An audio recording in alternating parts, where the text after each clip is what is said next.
Je n'accuse personne, je révèle uniquement des faits vérifiables issus d'études scientifiques officielles et de rapports d'associations de consommateurs reconnus. Imaginez la scène. Vous entrez chez Lidl avec une liste de 7 produits en tête. 20 minutes plus tard, vous passez en caisse avec un caddie qu'à moitié vous reconnaissez. Un lot de yaourts que vous n'aviez pas prévu, un article de l'allée du milieu qui vous a semblé intéressant, et une vague impression d'avoir bien géré votre budget. La facture dit autre chose.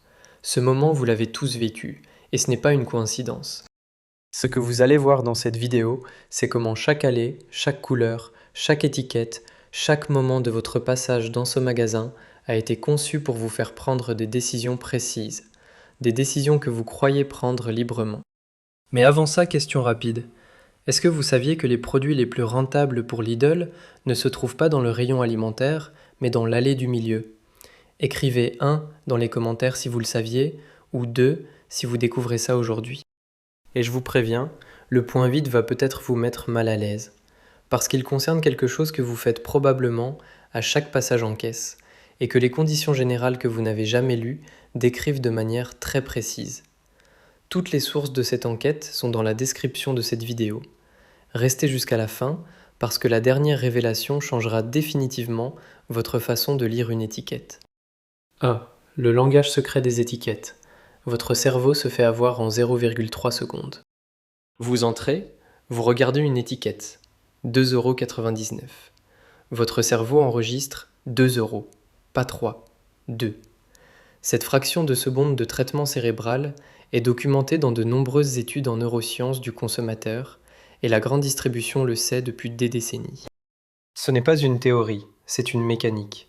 Votre cerveau lit les chiffres de gauche à droite, le premier chiffre ancre la perception de prix, et tout ce qui suit n'est traité que comme un détail. C'est pour ça que pratiquement aucun produit chez Lidl ne se termine par un chiffre rond.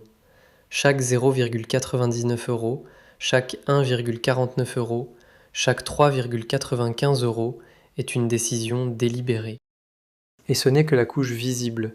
Les pancartes jaunes vifs avec les mentions prix mini ou offre de la semaine utilisent un mécanisme visuel complémentaire, aussi documenté en neuromarketing. Le contraste de couleurs attire le regard avant même que vous lisiez ce qui est écrit dessus. Votre œil se pose, votre cerveau interprète promotion, votre corps ralentit le pas. Tout ça avant d'avoir lu un seul mot.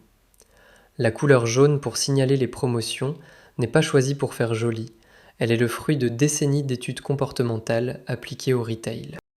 Ce que vous devez retenir, un prix bas affiché sur fond jaune, ce n'est pas une information neutre, c'est une construction marketing calibrée pour déclencher une réaction d'achat avant votre analyse consciente. 2. L'allée centrale, une boutique cachée au milieu de vos courses. Voici comment ça se passe en pratique. Vous entrez chez Lidl un mardi matin pour acheter du lait, du pain et des légumes. Et là, au milieu du magasin, vous tombez sur une perceuse en promotion, ou sur des chaussures de randonnée, ou sur un ensemble de jardinage à prix exceptionnel. Vous vous arrêtez, vous regardez, vous calculez mentalement si c'est vraiment une bonne affaire. Vous venez de faire exactement ce que Lidl avait prévu que vous fassiez. Cette zone, que l'enseigne appelle elle-même la semaine thématique, est positionnée délibérément entre l'entrée et les rayons alimentaires. Vous êtes obligé d'y passer. Et les spécialistes du retail design lui ont donné un nom, la zone de décompression ou zone de transition. À cet endroit précis de votre parcours en magasin, votre niveau de vigilance est au plus bas et votre cerveau est en mode exploration, pas en mode liste de courses. Ce que Lidl ne vous dit pas, c'est que les marges pratiquées sur ces produits non alimentaires sont structurellement plus élevées que sur les produits alimentaires. Vous pensez faire vos courses, vous passez en réalité devant une boutique non alimentaire déguisée en opportunité de la semaine. Autre point concret, les conditions de retour de ces produits chez Lidl ne sont pas celles d'un magasin spécialisé avec un SAV dédié. Vérifiez-les toujours avant d'acheter, pas après. 3. Milbona, Combino, Freeway. Saviez-vous qui est réellement derrière ces marques? Prenez n'importe quel produit dans votre caddie Lidl. Regardez l'emballage. Vous y trouvez un nom de marque que vous ne voyez nulle part ailleurs. Milbona pour les produits laitiers, Combino pour les conserves, Freeway pour les sodas, Ocean Sea pour les produits de la mer, Sienne pour les cosmétiques. Retournez l'emballage pour voir qui fabrique ce produit. Dans la grande majorité des cas, vous lirez uniquement « Distribué par Lidl France SNC ».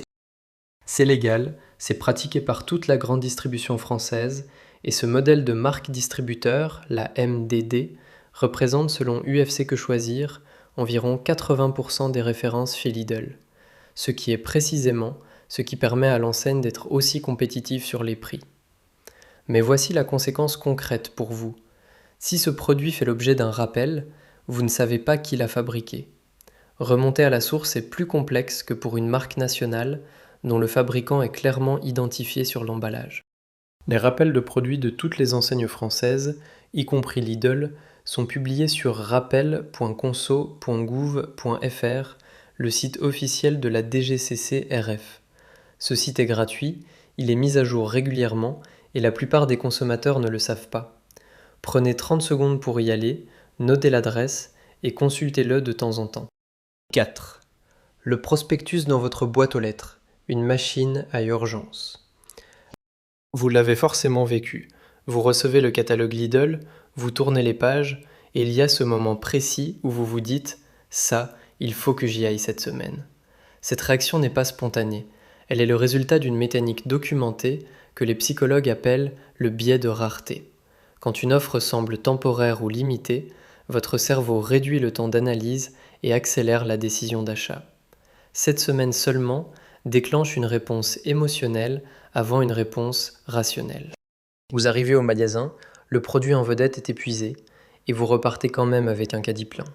Ce n'est pas une malchance, c'est un mécanisme parfaitement prévisible que la grande distribution exploite depuis des années. Et il y a une mécanique supplémentaire. En magasin, les produits en promotion de la semaine sont toujours entourés de produits complémentaires à prix courant. Vous regardez l'économie, votre attention se focalise dessus et votre vigilance baisse sur tout ce qu'il y a autour. Votre liste de courses écrite à l'avance, sur papier ou sur votre téléphone, est littéralement le seul rempart efficace contre ce mécanisme. 5. Le format plus grand, quand économiser signifie acheter plus. C'est un détail que peu de consommateurs remarquent, et pourtant UFC Que Choisir l'a documenté dans son comparatif de mars 2025. Pour afficher un prix au kilo plus compétitif, les produits Lidl sont conditionnés dans des formats en moyenne 5% plus volumineux que chez Leclerc.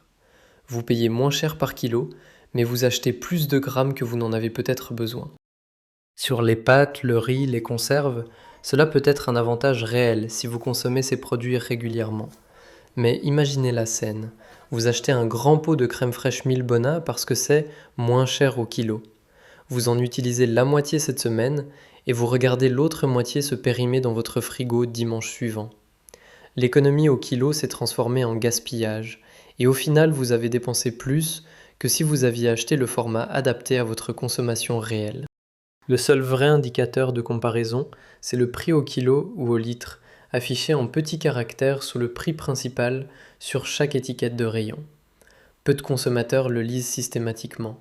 C'est pourtant la seule donnée objectivement comparable entre deux produits ou deux enseignes. 6. La disposition des rayons. Rien n'est à sa place par hasard.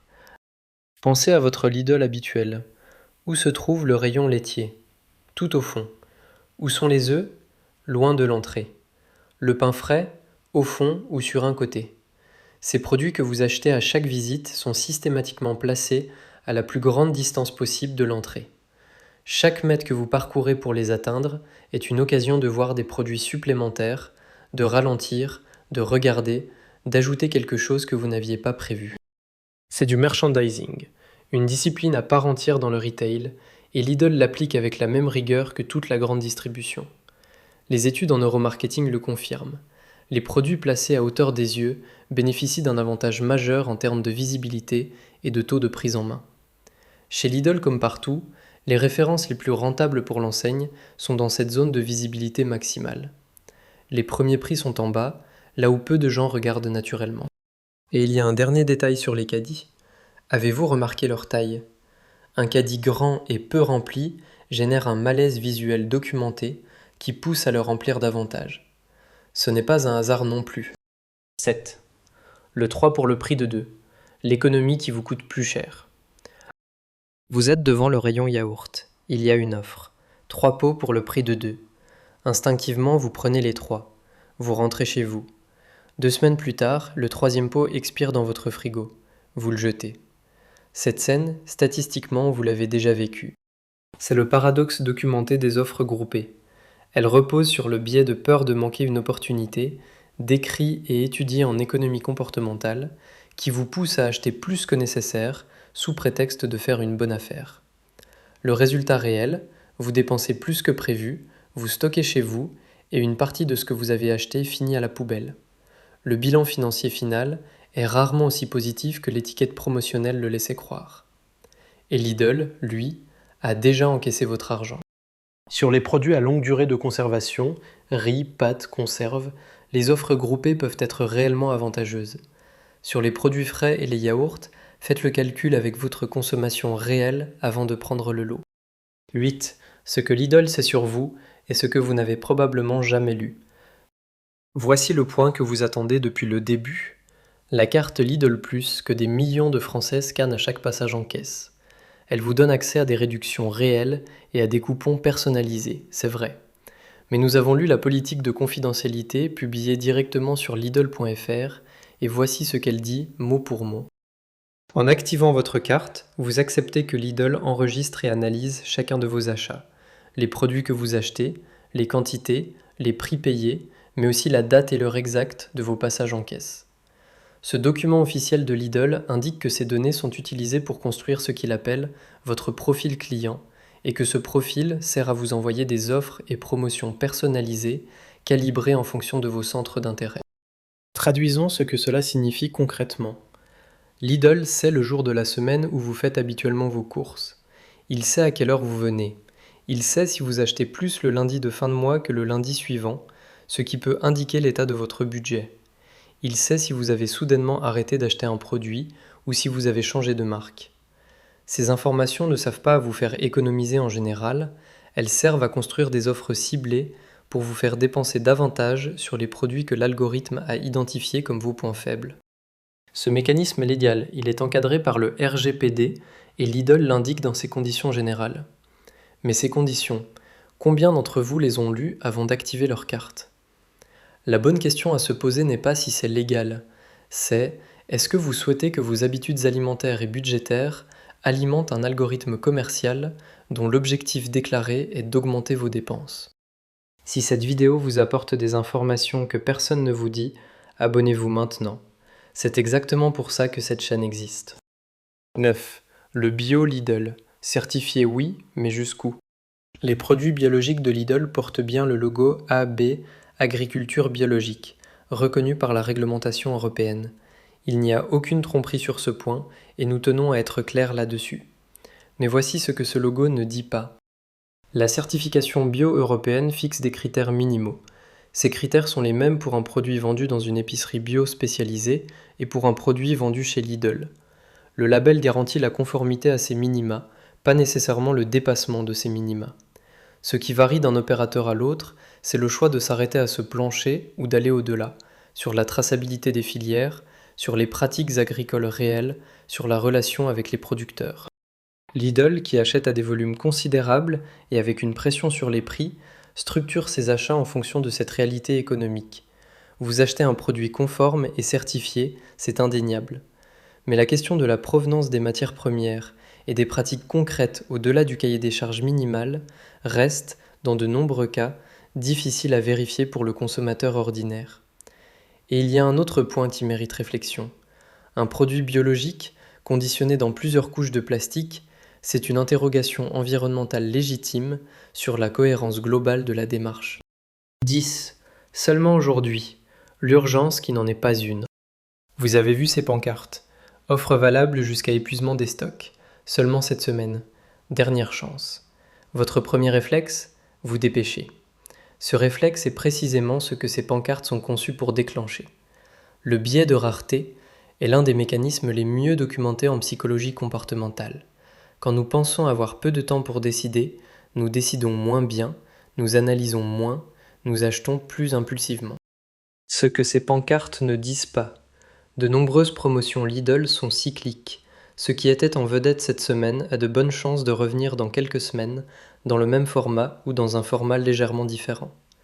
L'urgence est réelle dans sa formulation, elle est beaucoup plus relative dans les faits. Et dans un magasin qui se positionne entièrement sur l'argument du prix bas et de l'opportunité permanente, ce sentiment d'urgence perpétuelle crée un état de vigilance abaissé qui favorise systématiquement les achats non planifiés. 11. Les comparatifs avec la concurrence, ce qu'ils montrent et ce qu'ils ne montrent pas.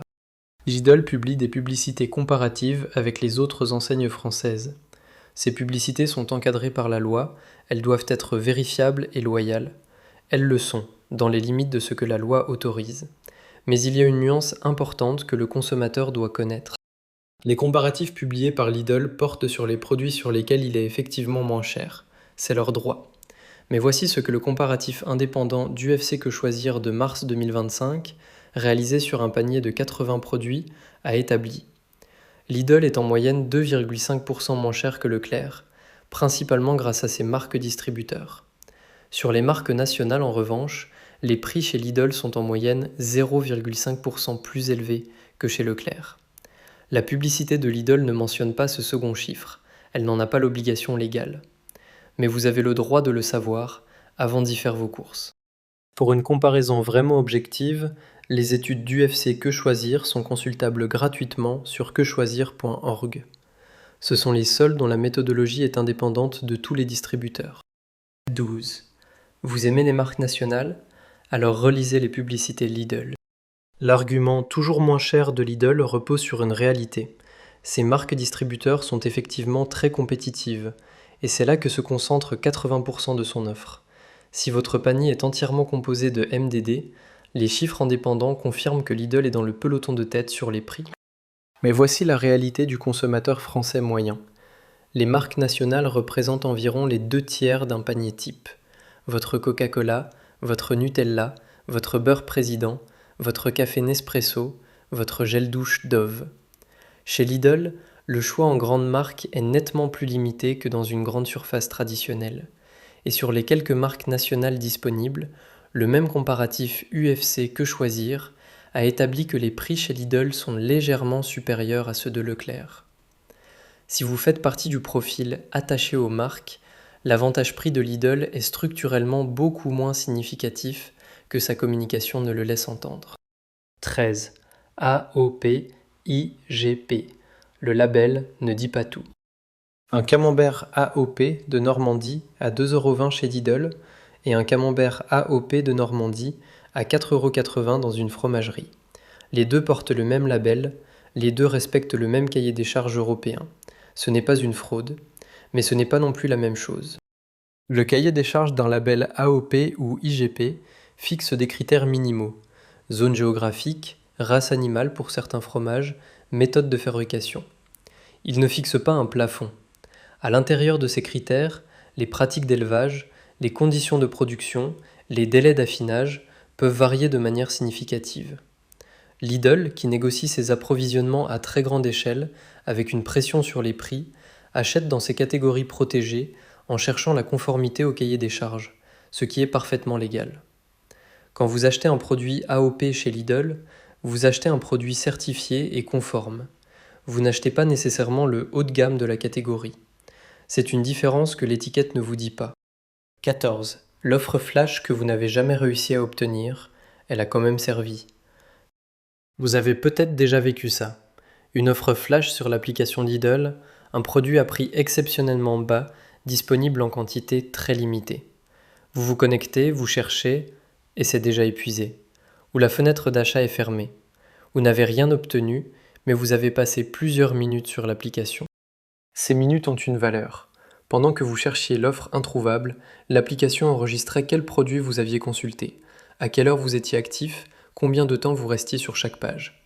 Ces données comportementales alimentent les algorithmes de personnalisation décrits dans la politique de confidentialité de Lidl. L'offre flash que vous n'avez pas obtenue a atteint son objectif de génération de trafic et de collecte de données comportementales, même pour les utilisateurs qui n'ont rien acheté. Ce que vous pensiez être du temps perdu n'en était pas pour Lidl. 15. Pourquoi les prix sont vraiment bas et ce que ça coûte ailleurs. Les prix bas de Lidl ne sont pas le fruit d'un miracle ni d'une générosité particulière. Ils sont le résultat d'un modèle économique construit sur des compressions de coûts à chaque niveau de la chaîne. Moins de références, ce qui signifie des volumes d'achat plus importants par produit et donc un pouvoir de négociation plus fort avec les fournisseurs. Des magasins en périphérie où le foncier est moins cher. Des équipes réduites en rayon avec des délais de réapprovisionnement optimisés. Des caddies chargés directement depuis les cartons de livraison. Ces optimisations permettent effectivement de proposer des prix inférieurs à la moyenne, et les chiffres du UFC Que Choisir le confirment sur les marques distributeurs. Mais voici la question que personne ne pose dans les publicités. Où va la différence de prix ? Elle est répartie entre des marges qui permettent à Lidl d'être rentable et des compromis qui se situent quelque part dans la chaîne, sur la traçabilité des filières, sur le niveau de service en magasin, sur l'amplitude du choix. Faire ses courses chez Lidl peut être une décision parfaitement rationnelle, mais entrer chez Lidl en croyant simplement économiser, sans regarder le prix au kilo, sans comparer, sans faire votre liste, sans comprendre les mécanismes que nous venons de décrire, c'est accepter de jouer une partie dont toutes les règles ont été fixées à l'avance, et pas par vous. La différence entre un consommateur qui profite de Lidl et un consommateur que Lidl profite, c'est l'information. Conclusion. Voilà les 15 mécanismes que nous venons de documenter, tous issus d'études comportementales reconnues, de comparatifs indépendants ou des documents officiels de Lidl lui-même. Ce ne sont pas des accusations, ce sont des faits. Et maintenant, ce sont vos faits, à vous. Dès votre prochaine visite, voici ce que vous pouvez faire. Lisez le prix au kilo ou au litre sur chaque étiquette, c'est le seul chiffre vraiment comparable. Faites votre liste avant d'entrer et ne déviez pas. Dans l'allée centrale, n'entrez que si vous avez un besoin précis. Consultez rappel.conso.gouv.fr pour rester informé des rappels de produits. Et pour les comparatifs de prix, faites confiance aux études d'UFC Que Choisir sur quechoisir.org, pas aux publicités des enseignes. La prochaine fois que vous pousserez votre caddie chez Lidl, vous verrez ce magasin différemment. Et cette différence, ça s'appelle le pouvoir du consommateur informé. Si cette vidéo vous a ouvert les yeux, partagez-la, parce que les personnes autour de vous méritent de savoir ce que vous savez maintenant. Dites-moi dans les commentaires quel point vous a le plus surpris. Et jusqu'à la prochaine enquête, faites des courses éclairées.